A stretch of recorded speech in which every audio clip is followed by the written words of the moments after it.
추워요? 춥대요. 껐다고? 춥다는데? 히터로 좀 바꿔주세요. 제가 좀 너무 습해서 제습으로 해놓으려고 했더니 좀 추운가봐요. 히터로 살짝만 틀어주시면 좋겠네요. 16장 1절부터 12절 한 절 한 절 교대로 있습니다. 이스라엘 자손의 온 회중이 엘림에서 떠나 엘림과 시내산 사이에 있는 신광야에 이르니 애굽에서 나온 후 둘째 달 15일이라. 이스라엘 자손이 그들에게 이르되 우리가 애굽 땅에서 고기가마 곁에 앉아있던 때와 떡을 배불리 먹던 때에 여호와의 손에 죽었더라면 좋았을 것을 너희가 이 광야로 우리를 인도해 내어 이 온 회중이 줄여 죽게 하는도다.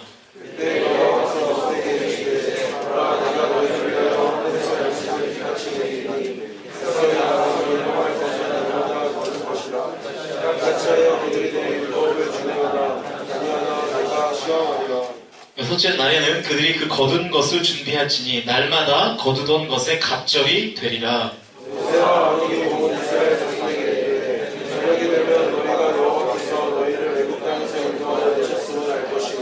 아침에는 너희가 여호와의 영광을 보리니 이는 여호와께서 너희가 자기를 향하여 원망함을 들으셨음이라. 우리가 누구이기에 너희가 우리에게 대하여 원망하느냐. 모세가 또 이르되 여호와께서 저녁에는 너희에게 고기를 주어 먹이시고 아침에는 떡으로 배불리시니 이는 여호와께서 자기를 향하여 너희가 원망하는 그 말을 들으셨습니다.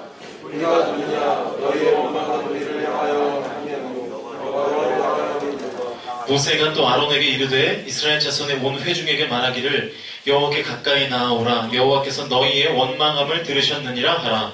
아론이 이스라엘 자손의 온 회중에게 말하되 그들이 광야를 바라보니 여호와의 영광이 그들 중에 나타나더라. 여호와께서 모세에게 말씀하여 이르시되 이스라엘 자손의 원망함을 들었노라. 그들에게 말하여 이르기를 너희가 해질 때에는 고기를 먹고 아침에는 떡으로 배부르리니 내가 여호와 너희의 하나님인 줄 알리라 하라 하시니라. 아멘. 같이 아멘 합시다. 아멘.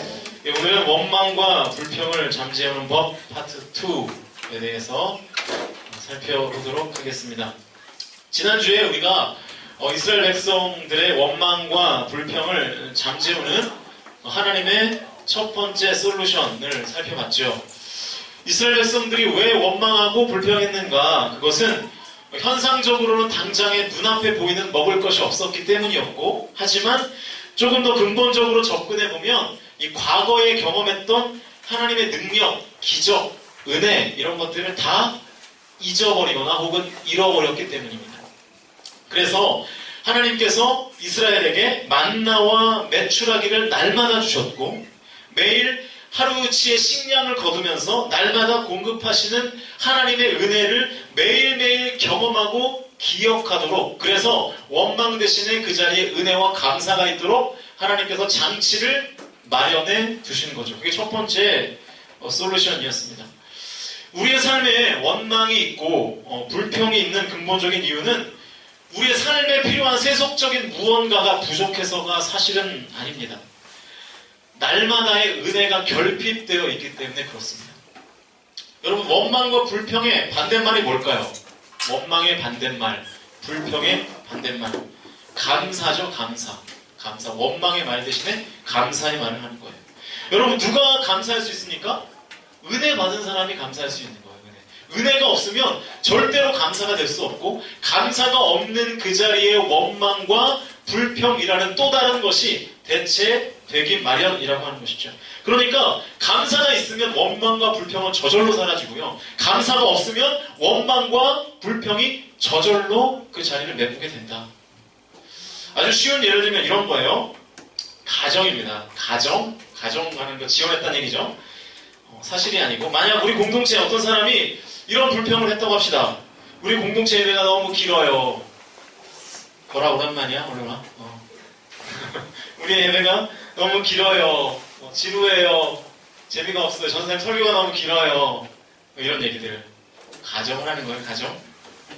그러면 만약 이런 분이 계시다면 저는 이분에게 이 중국 예배자들의 이야기를 꼭 해주고 싶습니다. 중국 예배자들의 이야기. 중국은 종교의 자유가 있습니까? 없습니까? 안 가보셔서 모르겠죠? 네, 종교의 자유가 없어요. 공산주의니까. 물론요, 이 중국이 인정하는 교회가 있어요. 거리 중국 잘 알죠? 네. 중국이 인정하는 교회가 있어요. 뭐 대표적인 교회가 삼작교회 이런 데요. 삼작교회. 가보면 교회가 엄청 큽니다. 우리 교회보다 몇 배는 큰 것 같아. 네, 엄청 커요. 네, 훨씬 크고.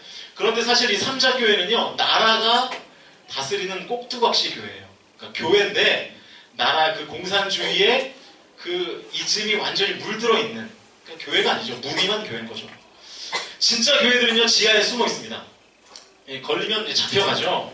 그러니까 그런 걸리면 잡혀가는데도 모여서 뭐래요? 뭐합니까? 모여서 예배를 드려요. 예배를. 제가 중국 비전 트립을 갔을 때 이 선교사님들한테 직접 들은 얘기인데 가끔 부흥회를 한대요. 가끔 부흥회를 어디서 할까요?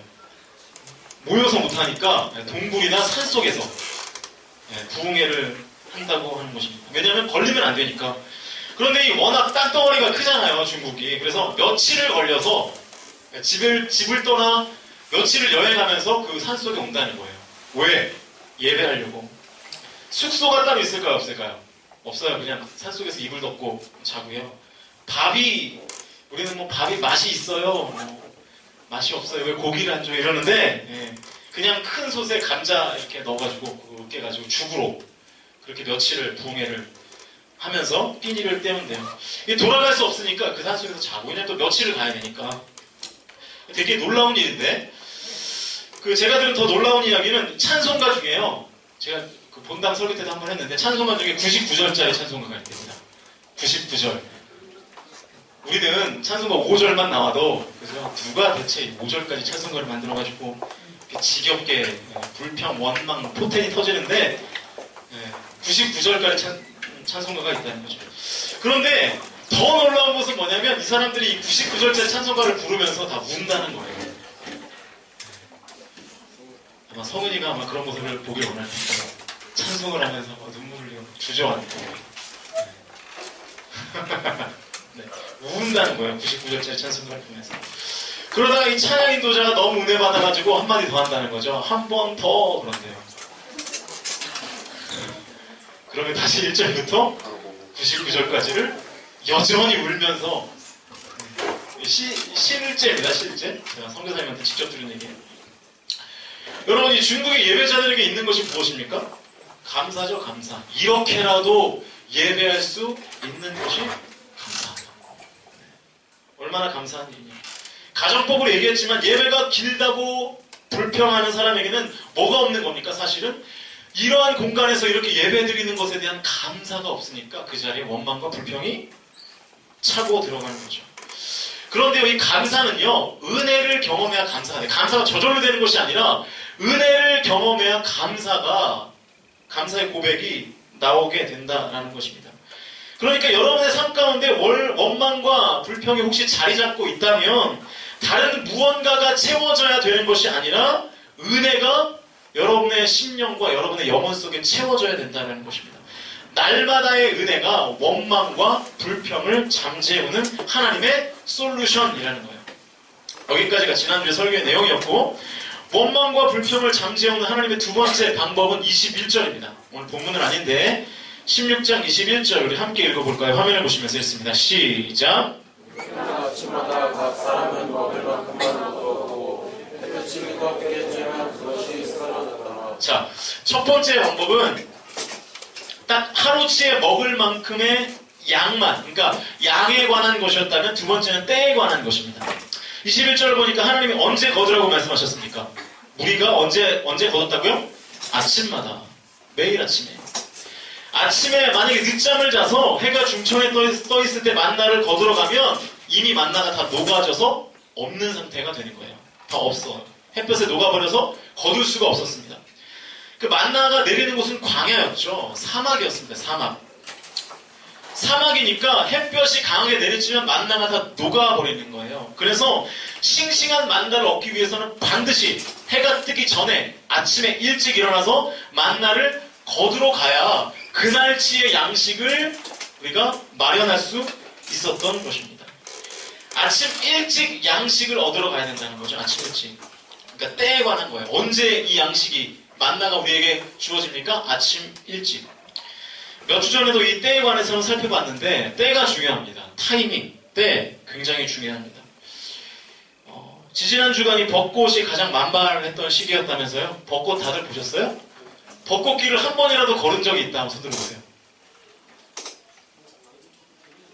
아니, 그러니까 뭔가 벚꽃이 제대로 이렇게 쓰러지게 막 그냥 가끔 한 나무씩 있는데 말고 한 3분의 1쯤 되는 것 같네. 3분의 1쯤. 이렇게들 이렇게. 저도 마찬가지인데 아무튼 그렇습니다. 이제는 거의 다 떨어져서 벚꽃을 볼 수 있습니까? 없습니까? 없어요 이제. 이 벚꽃도요, 그 시기를 놓치면 얼마나 기다려야 되죠? 1년 기다려야 돼요. 1년. 왜냐? 벚꽃이 엔딩 되거든요. 벚꽃 엔딩 돼요. 네. 죄송합니다. 네.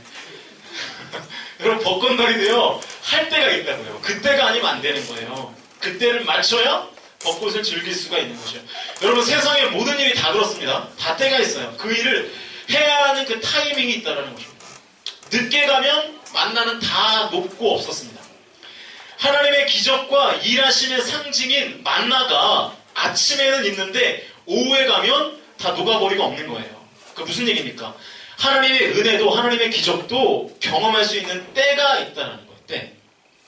지난번에는 하나님의 때, 이 하나님의 타이밍, 이 하나님의 리듬에 순종해야 된다, 이런 메시지를 전했는데 오늘은 이 때에 관한 조금 다른 접근을 해보면 좋겠습니다. 다시 말하지만 아침이 지나고 햇볕이 뜨겁게 내리쬐면 만나는 다 녹고 없어졌습니다. 다시 말하면 만나를 얻을 수 있는 시간이 한정되어 있다는 거예요.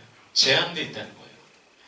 우리가 원망과 불평을 잠재우려면 하나님의 은혜를 경험해야 되는데 하나님의 은혜를 경험하려고 할 때 중요한 것이 뭐냐? 이 바로 제한된 시간 의식을 갖는 것이 중요합니다.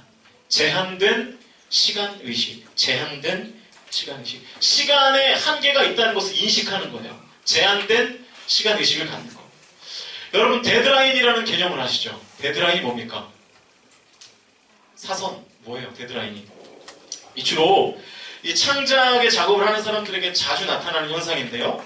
이 데드라인이 거의 다 되면 갑자기 전혀 떠오르지 않던 막 상상력들이 갑자기 마구마구 치솟는 상태를 그 선을 뭐라 그러는 거예요? 데드라인이라고 하죠. 그래서 글을 쓰는 작가들, 뭐 곡을 쓰는 음악가들.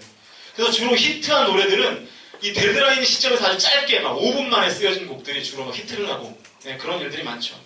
물론 이 곡을 쓰기 전까지는 엄청난 스트레스를 받지만 어쨌든 이 곡 작업이 가능한 그 타이밍은 이 데드라인 직전에 많은 창작의 작업들이 된다는 거죠.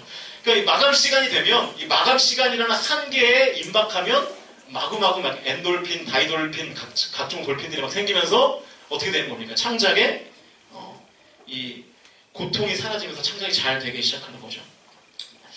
저만 봐도 그래요. 저만 봐도. 저는 뭐 온전히 창작을 하는 사람은 아니지만 어쨌든 설교라는 원고를 쓰는 사람이잖아요. 어떨 때는요, 가끔이긴 하지만 금요일까지 설교를 한 줄도 못 쓸 때가 있어요. 한 줄도. 그래서 큰일 났다. 설교할 수 있을까? 그러다가 토요일 밤에 갑자기 이제 주님의 성령이 임해가지고 2시간 만에 한 1분도 쉬지 않고 설교를 훅 써가지고 이제 다음날 설교하면 그 설교에는 은혜 받고 일주일 동안 준비한 설교를 쭉 쓰고 뭐 이런 일들이 있는데 은혜 못 받고. 그러니까 오히려 그때 더 큰 은혜가 있게 된다라고 하는 것이죠. 여러분, 하나님의 은혜를 경험하는 방법도 마찬가지입니다. 제한된 시간 의식이 있어요. 제한된 시간 의식. 이 말을 좀 신학적으로 하면 종말론적인 신앙을 갖는다라고 표현합니다. 종말론적인 신앙. 그러니까 말이 어렵잖아요. 종말론적인 신앙. 그러니까 제한된 시간 의식을 갖는다. 만나는요, 미리 저장해 둘 수 없었고요. 아침에 가지 않으면 그냥 종일 굶어야 되니까 힘들고 귀찮아도 아침에 일어나서 만나를 구하러 나가겠죠. 아니면 굶으니까. 그렇게라도 나가면 어떻게 되는 겁니까? 그 사막 한가운데 떨어져 있는 만나를 보면서 하나님을 묵상하게 되고 하나님께 감사 기도를 할 수 있게 되는 거죠. 그러니까 이 제한된 시간 의식을 갖는 것이 은혜를 경험하는 길이라고 하는 것입니다. 우리가 하는 착각 중에 아주 가장 큰 착각 하나가 뭐냐면 내일이 있다는 착각이에요. 내일. 여러분에게 내일이 있습니까? 뭐 있는 것도 같은데 또 착각한다는 것 같으니까 좀 없는 것도 같고 그러죠? 네. 근데 사실 여러분, 사람에게는요, 인간이라는 존재에게 내일은 없습니다. 우리에게 허락된 시간은 언제나 뭡니까? 오늘이에요. 지금, 현재. 제가 무슨 어떤 책을 보니까 이런 뭐 웃기지도 않은 얘기가 있던데, 이 한 자매가 미용실에 머리를 하러 갔대요. 펌을 이제 하러 갔는데, 딱 펌을 하려고 딱 자리에 앉았는데, 거기 이렇게 거울 위에 이렇게 써있대요. 내일은 공짜. 내일은 공짜 이렇게 써있더래요. 그래서 아싸 속으로 쾌재를 부리면서 펌을 하려다가 그 자리에서 발떡 일어나가지고 어떻게 할 거예요? 내일 올게요. 그러고 갔어요. 왜요? 내일은 공짜니까. 그 내일이 돼서 다시 왔습니다. 근데 또 앉으니까 거기 뭐라고 써있는 거예요? 내일은 공짜. 이렇게 써있는 거예요. 무슨 뜻인지 모르겠습니까? 그러니까 내일이 있다는 거예요? 없다는 거예요? 내일이 없다는 거예요. 인간에게 내일은 없다. 우리에게는요, 오직 오늘만 있습니다. 오늘. 이 오늘이라는 제한된 시간의식이 없으면 아무것도 이룰 수 없습니다. 여러분, 어떠한 큰 일을 이루기 위해서는 오늘 하루 관리를 잘하면 되는 거예요. 오늘 하루. 그런데 이 안 되는 사람들의 특징이 뭡니까? 오늘 안 되면 내일 하면 되지 뭐. 내일 안 되면 뭐 그 다음날 하지 뭐. 아무것도 훈련이 되지 않는 거죠. 여러분 안에 있는 원망과 불평을 잠재우기 위해서는 이 날마다의 은혜가 필요한데, 이 날마다의 은혜를 경험하게 하는 그 스피릿이 바로 제한된 시간의식이라는 것입니다. 제한된 시간의식.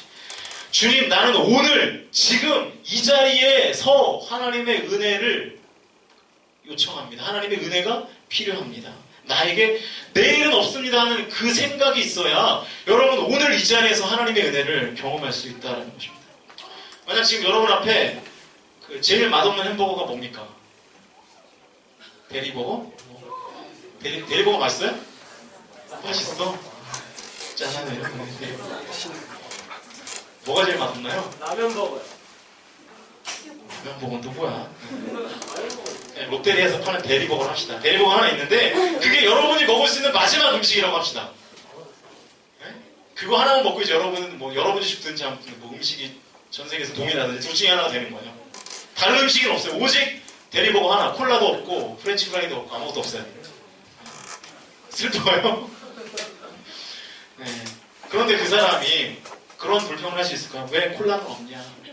감자튀김은 없냐? 나는 빅맥이 좋은데 사과이로 바꿔줘. 뭐 이런 얘기 할 수 있겠어요? 대리버거 하나밖에 없는데 그거 아껴 먹느라고 그저 막 빵을 핥아 먹고 막 소스를 손가락으로 찍어 먹고 막 그러겠죠.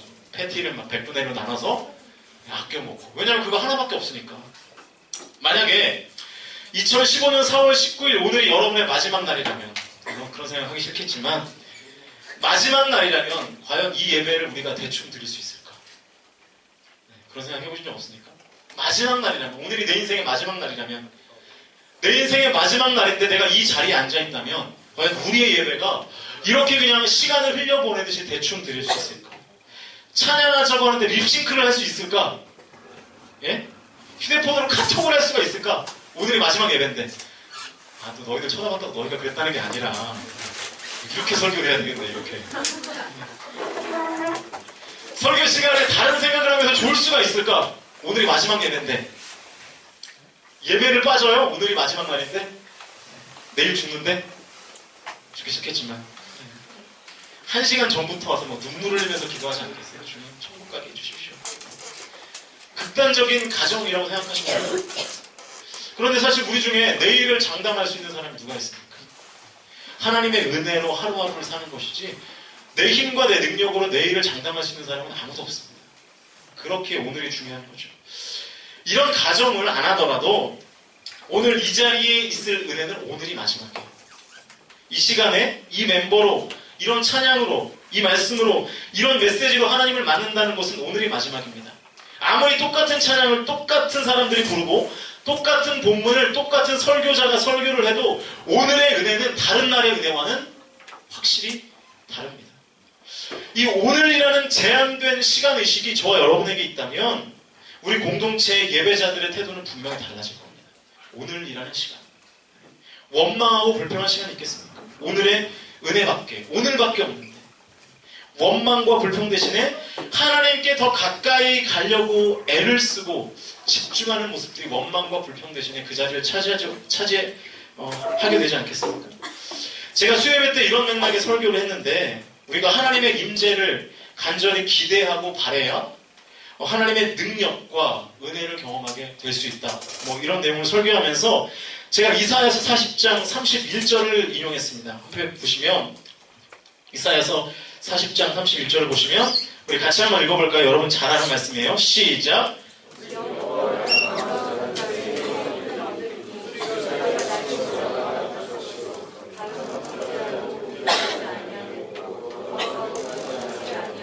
네, 자, 새 힘을 얻는데요. 독수리가 날개침이 올라가면 같이 된대요. 뛰어도 지치지 않고 걸어가도 피곤하지 않게 된대요. 어떤 사람이요? 오직 여호와를 앙망하는 사람이. 여러분, 이 앙망한다는 것이 무슨 뜻이냐면 하나님의 은혜를 간절히 기대하고 바란다, 그런 뜻이에요. 하나님의 은혜를 간절히 기대하고 바란다. 여러분, 누가 하나님의 은혜를 간절히 기대하고 바랄 수 있겠습니까? 은혜 받을 시간은 널렸다. 다음 주도 있고 1년 내내 52주 뉴 공동체 예배는 없은 적이 없다. 그러니까 오늘 은혜 못 받으면 언제 받으면 된다? 다음 주에 받으면 된다. 다음에 은혜 받아도 아무 상관없다. 이런 사람에게 간절함은 생길래야 생길 수가 없죠. 어떤 생각이 있어야 하나님을 간절히 바랄 수 있을까요? 제한된 시간의식이에요. 하나님, 이 시간이 없습니다. 오늘 은혜를 주셔야 됩니다. 오늘의 은혜를 주님 나에게 허락해 주십시오. 내일 제가 어떻게 될지도 모르는데 오늘 예배에 은혜가 없으면 되겠습니까? 은혜를 주십시오. 간절히 원합니다. 하는 이 제한된 시간의식이 있을 때 우리는 하나님의 은혜를 경험하게 되는 것이죠.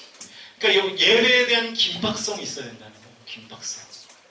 우리 안에 그런 것들이 있는가 한번 점검해 볼 필요가 있습니다.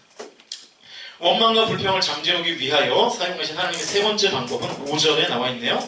5절을 화면을 보시면서 같이 한번 읽도록 하겠습니다. 5절 시작.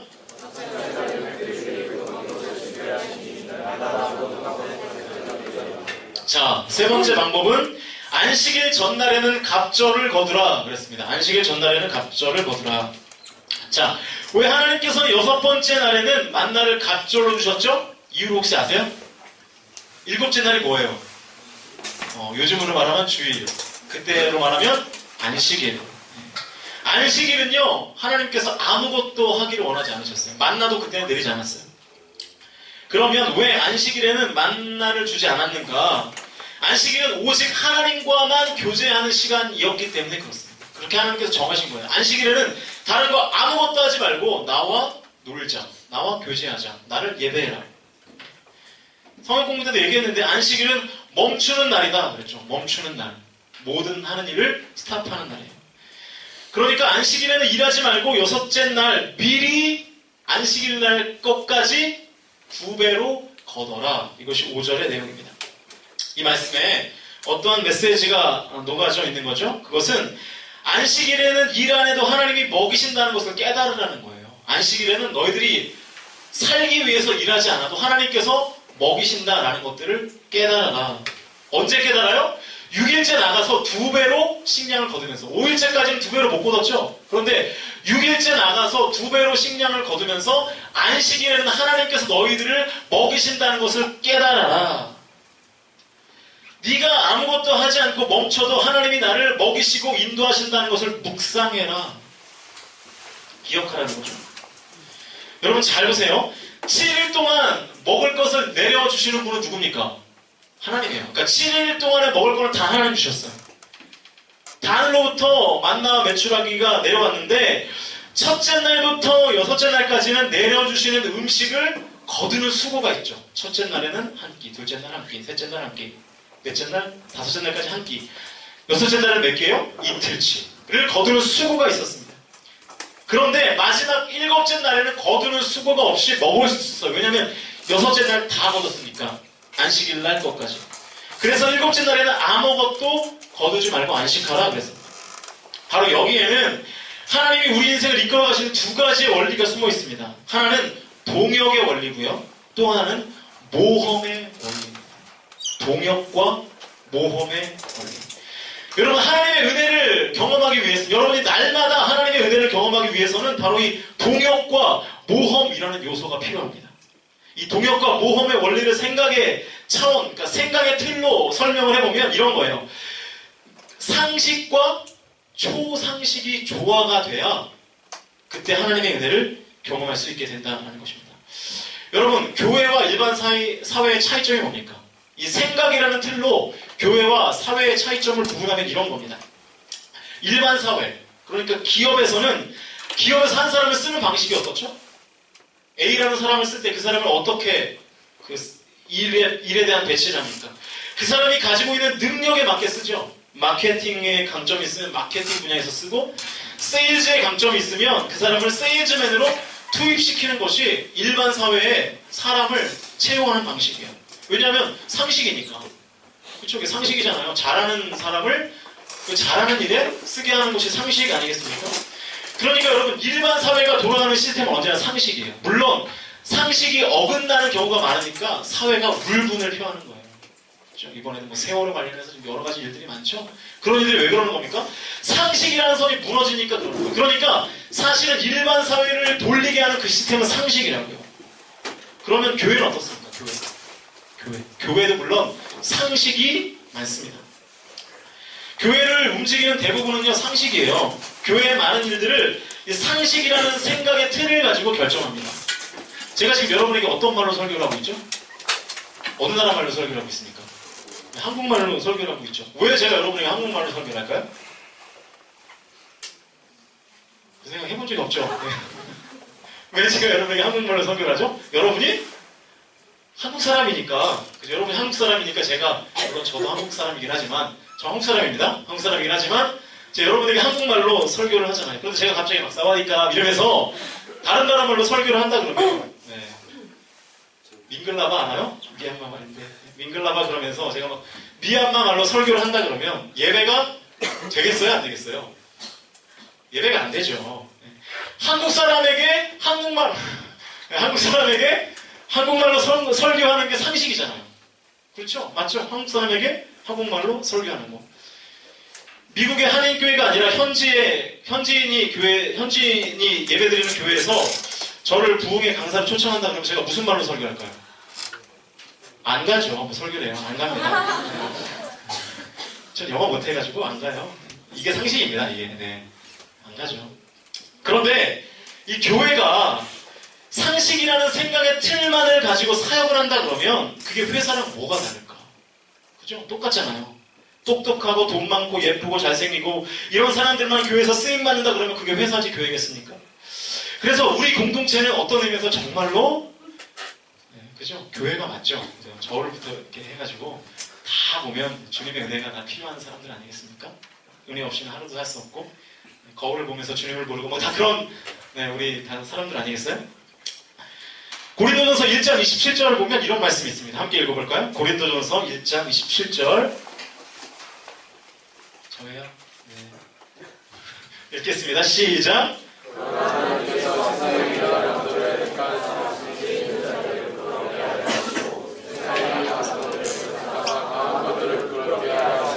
자, 여기 하나님의 이 모험의 원리가 나와 있습니다. 상식적으로 똑똑한 사람, 능력이 많은 사람만 리더로 세우는 것이 아니라 부족한 사람, 연약한 사람을 세워서 오히려 지혜롭고 강한 사람을 이끌게 하신다. 이게 하나님의 원리고 이게 교회의 원리입니다. 왜 하나님이 이렇게 하실까요? 그 뒷절을 보시면 29절 같이 한번 읽습니다. 시작! 이는 아무 육체도 하나님 앞에서 자랑하지 못하게 하려 하시니라. 자, 왜 하나님이요 상식적이지 않게 성도들을 이끌어 가십니까? 하나님 앞에서 내가 했다라는 의의식을 갖지 못하게 하시려고. 이게 교회죠. 교회에서 신앙생활하다 보면 어떨 때는 도저히 인간의 힘으로는 감당하지 못할 일들을 교회가 해내는 때가 많습니다. 왜요? 하나님 일하시니까. 하나님의 주권적인 역사가 나타나는 공동체가 바로 교회죠. 교회. 자, 그래서 다시 교회의 모든 일을 이 생각의 차원에서 분류를 해보면 상식적인 일과, 잘 들으세요, 상식적인 일과 초상식적인 일로 분류가 되어야 합니다. 상식을 뛰어넘는 요소가 있어야 건강한 교회라고 해요. 제가 분명히 초상식적이라는 단어 썼습니다. 비상식적이 아니라 초상식적이라고 표현했어요. 여러분, 초상식과 비상식은 완전히 다른 말입니다. 비상식은 상식을 벗어난 것을 말하는 것이고, 초상식은 뭐예요? 상식을 포함하고 있지만 상식을 뛰어넘는 개념을 말하는 거예요. 상식이 포함되어 있어요. 그런데 그 상식을 뛰어넘는 것입니다. 건강한 공동체는 상식과 초상식이 균형 있게 공존합니다. 상식만 있는 교회는 회사지 교회 아닙니다. 비상식이 있는 교회는 그게 교회가 아니라 이단이나 사이비일 가능성이 많습니다. 건강한 교회는 상식과 초상식이 어우러져 있는 교회입니다. 여러분의 개인적인 신앙도 마찬가지예요. 상식적으로 신앙생활하다 보면 동호회 활동입니다. 그죠? 상식적으로 모여서 놀고 동호회 활동. 비상식적으로 신앙생활하면 그 신천지 되는 거예요. 이단 되는 거예요. 통일교 되는 겁니다. 안 돼요?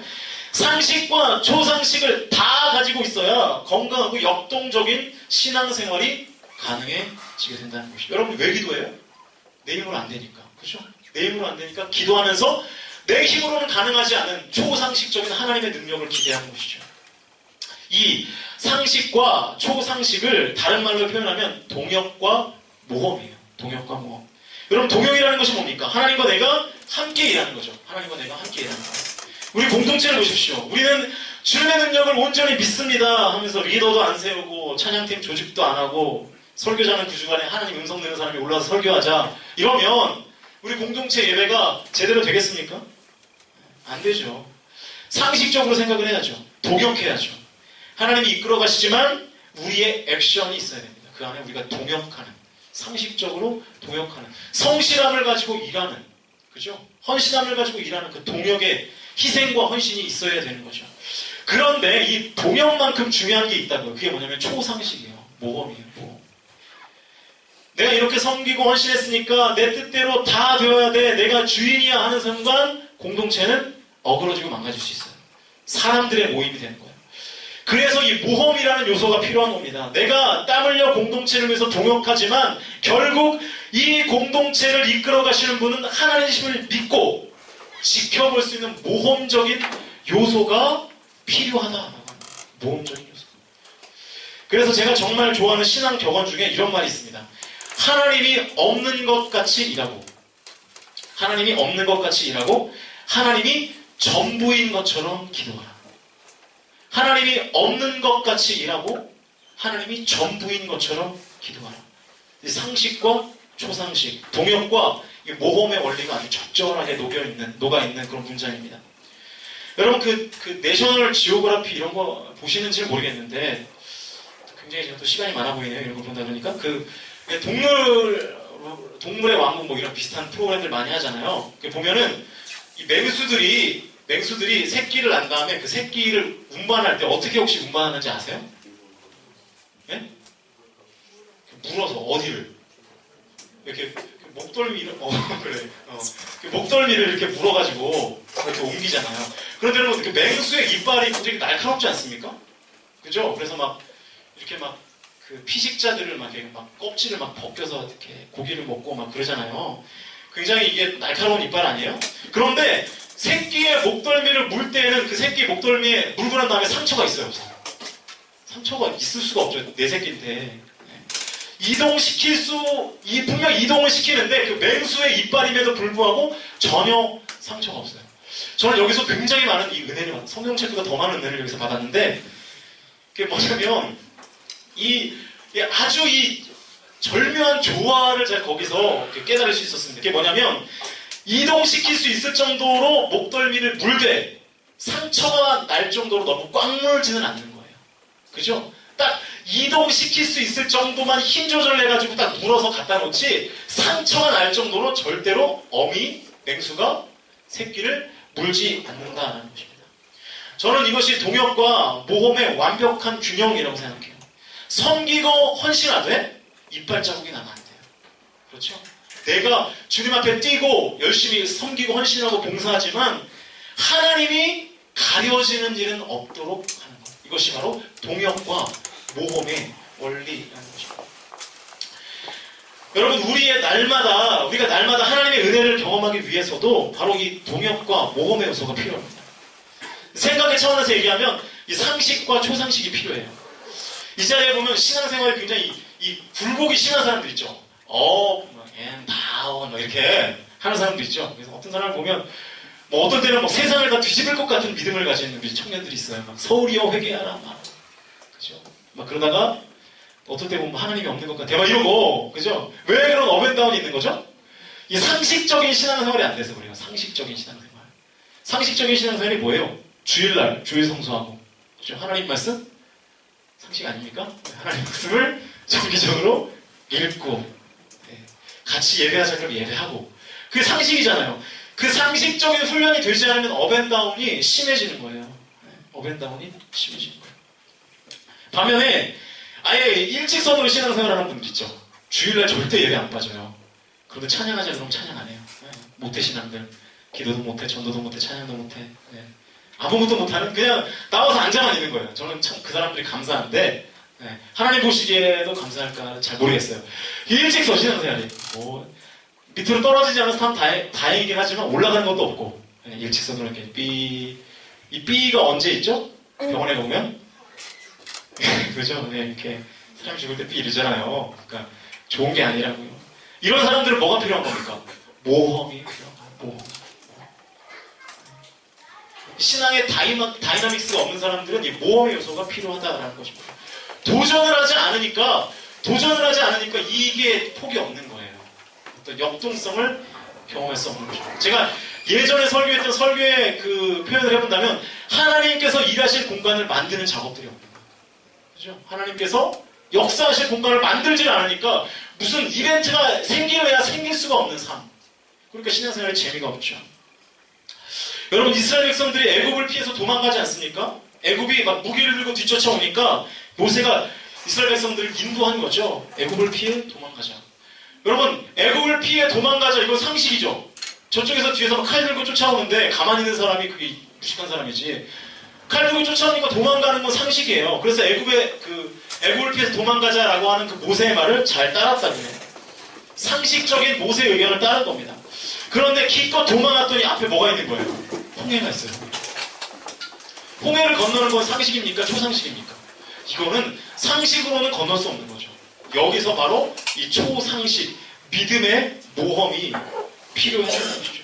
그런데 그 모험을 선택하고 도전하니까 홍해가 갈라지는 역사를 우리가 경험하지 않습니까? 자신들은 무사히 홍해를 건넜고 애굽의 근대는 그 물에 수장되는 기적을 경험하잖아요. 언제요? 믿음의 모험을 했습니다.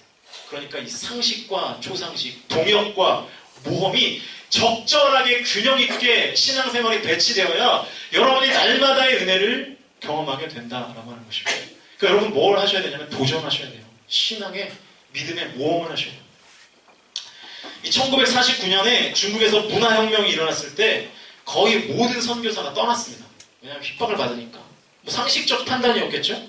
핍박이 있으니까 떠나자. 그래서 중국 선교는 끝났다고 당시에 많은 사람들이 생각했습니다. 그런데 한 선교사가 중국을 떠나기 직전에 이 중국 교회의 지도자로 성장한 한 중국인과 차를 마시면서 이런 대화를 했습니다. 앞으로 이제 많은 환란과 핍박이 몰려올 텐데 이 중국의 교회들이 견딜 수 있겠습니까? 이 말을 들은 그 중국의 지도자로 큰 이 중국인이 가만히 차를 바라보면서 그렇게 얘기했대요. 차. 그러니까 여러분이 타 마시는 그 차 있잖아요. 선교사님, 차가 참 뜨겁죠. 근데 차의 티백이 뜨거운 물 속에 들어가 있다고 해서 그 맛을 잃나요? 이렇게 물어봤대요. 차가 이 뜨거운 물에 티백을 담근다고 해서 그 맛을 잃습니까? 아마도 뜨거운 물 속에서 진짜 맛을 낼 수 있지 않겠습니까? 무슨 얘기예요? 환란과 핍박의 때에 오히려 도전하고 모험하면 그 안에서 더 큰 진한 사골국물 같은 그죠? 열매들이 맺히게 된다라고 하는 것입니다. 30년이 지나서 중국의 문호가 어느 정도 개방되었을 때 모두가 놀랐습니다.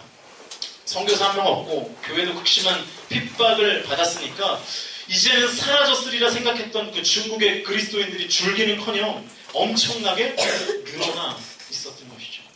제가 아까 이 중국 지하교회 파워에 대해서 말씀드렸잖아요. 찬송가 99절까지 하는 사람들. 우리가 그들하고 신앙의 대결을 하면 뭐 게임이 되겠습니까? 그들의 믿음이 우리보다 나은 경우가 많다는 것입니다. 여러분, 주님을 믿는 믿음으로 모험과 도전을 하니까 그 안에서 하나님의 엄청난 능력과 역사가 일어나게 되더라 하는 것입니다. 이제 함께 찬양하면서 기도하려고 하는데요.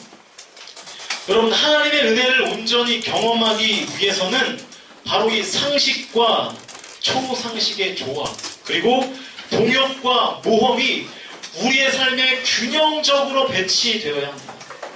여러분, 상식적으로 신앙생활을 하시되 반드시 초상식적으로도 신앙생활을 하셔야 합니다. 안정적으로 주님과 동역하시되 때로는 과감히 믿음의 모험을 하는 삶이 필요합니다. 그래야 하나님의 주권적인 역사와 풍성하신 하나님의 은혜를 우리가 경험할 수가 있게 되는 것이죠. 이러한 그 하나님의 은혜가 경험되지 않으니까 그 자리에 원망과 이 불평이라는 또 다른 요소가 차고 들어오는 것입니다.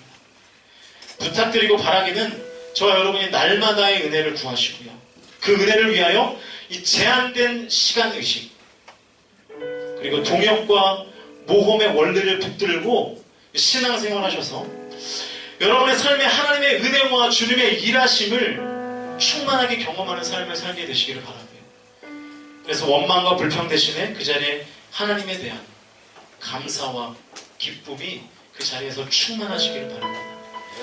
여러분, 원망과 불평을 잠재우기 위해서는 반드시 날마다의 은혜가 필요합니다. 그런데 그 날마다의 은혜를 채우기 위해서는 제한된 시간이십니다. 그리고 이 동역과 모험의 원리를 가지고 여러분의 신앙생활할 때 여러분의 삶 가운데 풍성한 날마다의 하나님의 은혜가 있을 줄로 확신합니다. 우리가 그 믿음을 가지고 함께 갈급한 내 마음 찬양하시도록 하겠습니다.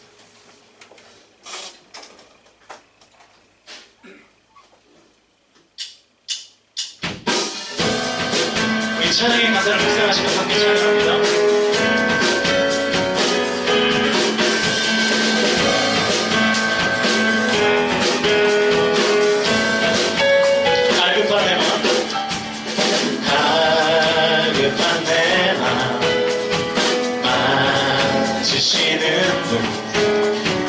사랑과 노래 드리길 원합니다.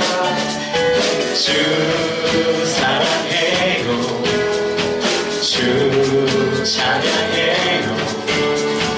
높고 거룩한 주 날 만져주시니 이전과 같아서 몸 갈급한 내 맘 갈급한 내 맘 만지시는 사랑과 노래 드리기 원합니다. 주 사랑해요, 주 찬양해요.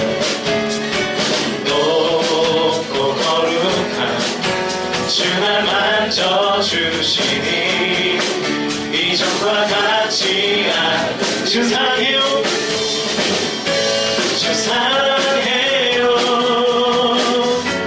영원히 찬양해 예수.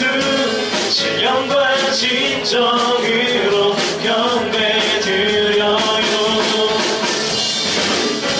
주 사랑해요. 영원히 찬양해 예수.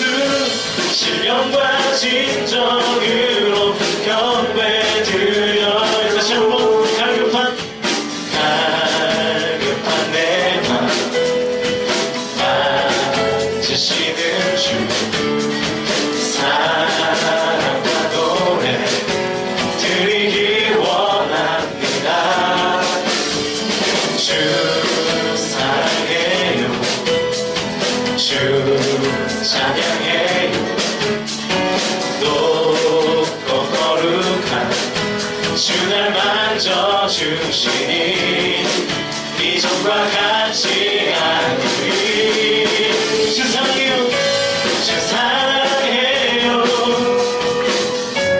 영원히 찬양해 예수. 신령과 진정으로 경배드려요. 주 사랑해요. 영원히 찬양해 예수. 신령과 진정으로 경배. 주 사랑해요.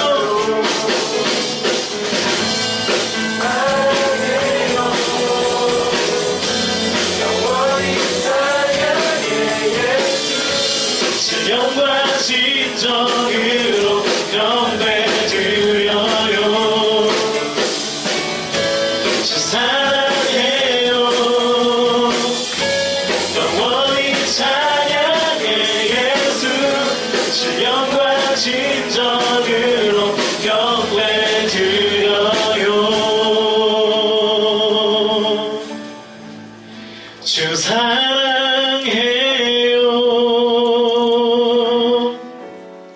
영원히 찬양해 예수.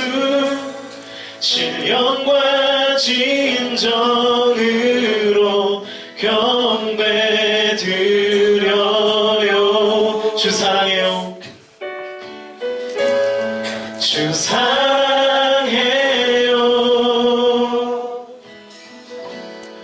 영원히 찬양해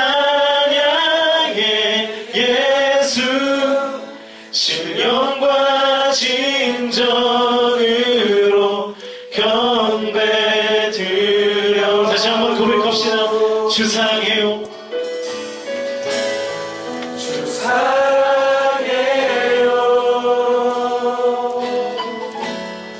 영원히 찬양해 예수. 신령과 진정으로 경배 드려요. 주 사랑해요. 주 사랑해요.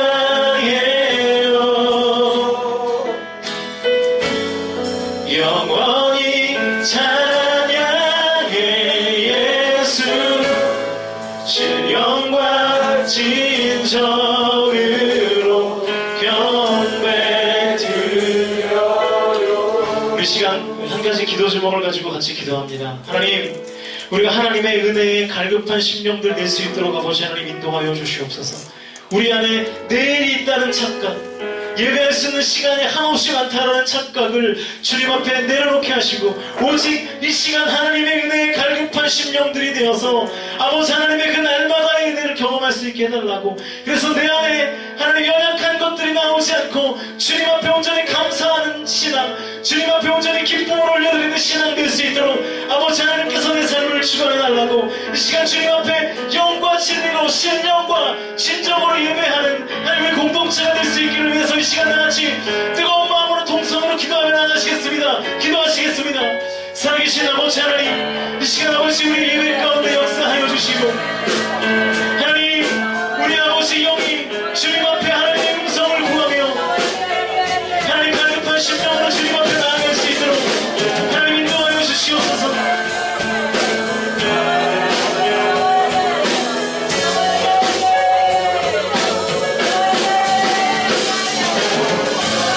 살아계신 아버지 하나님, 하나님 우리에게 아버지 오늘의 은혜를 허락하여 주시옵소서. 하나님 오늘 주님 앞에 우리 사랑 영혼을 주님 앞에 올려드리며 하나님 갈급한 영혼으로 주님 앞에 나아갈 수 있도록 인도하여 주시옵소서. 하나님 라오디게아 교회처럼 네가 부하였다고 생각하고 하느냐, 내가 그 모든 것들을 오늘이라도 마치지 않은 너희가 어떻게 하겠느냐, 하나님의 책망을 받는 그런 공동체가 아니야. 하나님 이 시간 주님 앞에 가난한 마음으로 오늘 주님이 아니면 살 수 없습니다. 오늘 아버지 하나님께서 나에게 은혜를 주시지 않으면 하나님 내가 견딜 수 없음을 주님 앞에 고백하며 오늘의 은혜 갈급한 마음으로 주님 앞에 나아갈 수 있도록 역사하여 주시옵소서. 오 아버지 하나님,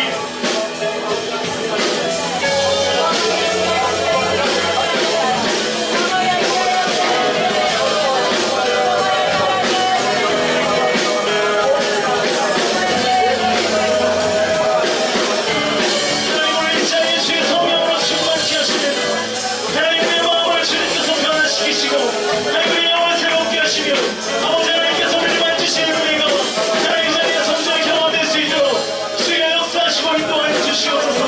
오 아버지 하나님, 주님의 성령을 쫓아옵니다. 하나님 이 시간 역사하여 주시옵소서.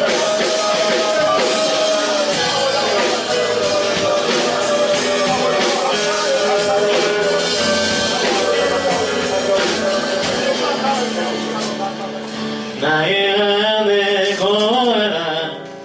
나는 내 하나님이니 모든 환난 가운데 너를 지키는 자라. 두려워 두려워하지 말라 내가 널 도와주리니 놀라지 말라 내 손 잡아주리라 나의 안에 거하라 나의 안에 거하라 나는 내 하나님이니 모든 환난 가운데 너를 지키는 자라 두려워하지 말라 내가 널 도와주리니 놀라지 말라 내 손 잡아주리라 내가 너를 지명하여 불렀나니 너는 내 것이라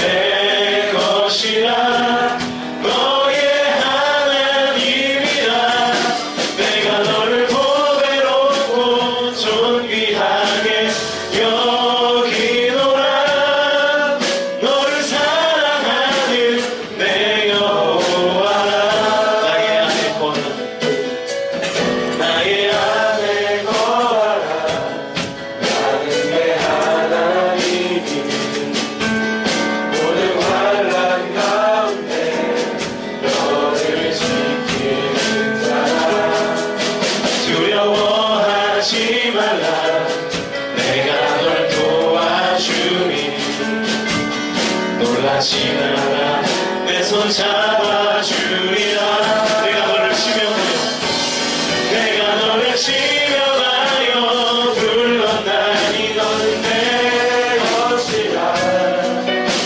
내 것이라 너의 하나님이라 내가 너를 보배롭고 존귀하게 여기노라 너를 사랑하는 내 여 내가 너를 지명하여 불렀나니 내가 너를 지명하여 불렀나니 너는 내 것이라 내 것이라 너의 하나님이라 내가 너를 보배롭고 존귀하게 여기노라 너를 사랑하는 다시 한번 고백합시다 내가 너를 지명하여 불렀나니 내가 너를 지명하여 불렀나니 너는 내 것이다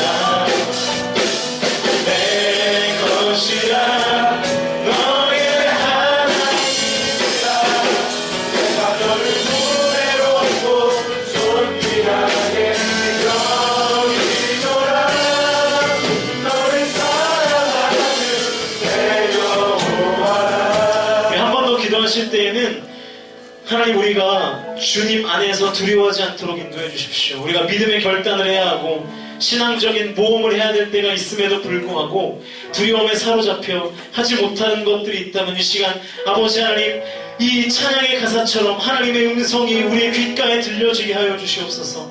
내가 너를 지명하여 불렀나니 너는 내 것이라 말씀하시는 이 주님의 마음이 우리 가운데 전해져 우리가 신앙적인 결단, 믿음의 모험을 할 때에 하나님 두려움을 하지 않게 하시고 기대와 주님 앞에 소망을 두고 나아가는 우리 공동체가 될 수 있게 해달라고 여러분 이 시간 기도하고 계획하고 있는 것들을 실행하지 못하고 있다면 지금 하나님께서 여러분에게 말씀하실 것들을 기대하며 하나님 두려워하지 않게 해달라고 놀라지 않게 해달라고 떨지 않게 해달라고 믿음의 결단을 거침없이 나아가며 믿음으로 모험할 수 있게 해달라고 우리 시간 기도하실 때에 다같이 동성으로 주님 앞에 기도하며 나가시겠습니다. 기도하시겠습니다. 살아계신 아버지 하나님 우리 안에 역사하여 주시옵소서. 하나님 안에서 아버지 믿음의 모험을 하게 하시고 하나님의 능력을 신뢰하며 주님의 판단을 신뢰하며 하나님 믿음의 모험을 할 수 있도록 인도하여 주시옵소서. 주님께서 말씀하셨음에도 불구하고 여전히 실행하지 못했던 것들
살아계신 주님, 우리의 삶 가운데 기쁨과 감사 대신에 그 자리에 다른 것들이 채워져 있다면 하나님 그 다른 모든 것들을 하나님의 은혜로 녹여 주옵소서. 하나님의 은혜가 우리의 삶을 이끌어가게 하시고 주님의 은혜 앞에 우리가 동참하며 나아갈 때에 우리의 삶에 하나님께서 주시는 기쁨과 평안과 감사가 넘치게 될 줄로 믿습니다. 하나님, 우리가 그 날마다의 은혜를 경험하게 하시고 그 은혜를 경험하기 위하여 하나님 주님과 동역하며 그리고 제한된 시간 의식을 갖고 또 믿음의 모험을 주님께서 부르실 때에 믿음의 모험을 즐겨하는 새벽 이슬 같은 청년들 되어서 날마다 역사하시는 그 아버지 하나님의 놀라운 은혜와 기적의 역사를 온전히 경험하며 나아갈 수 있도록 주님 함께하여 주시옵소서. 하나님, 우리 공동체를 그렇게 사용하여 주시길 원합니다. 우리 공동체가 주님의 뜻을 온전히 받들고 이 상식과 초상식에 근거하여 사역하며 하나님 나라의 확장을 위하여 또 공동체를 위하여 온전한 모습으로 쓰임받는 우리 한 명 한 명 될 수 있도록 주님 함께하여 주시옵소서. 감사드리며 예수 그리스도의 이름으로 간절히 기도하옵나이다.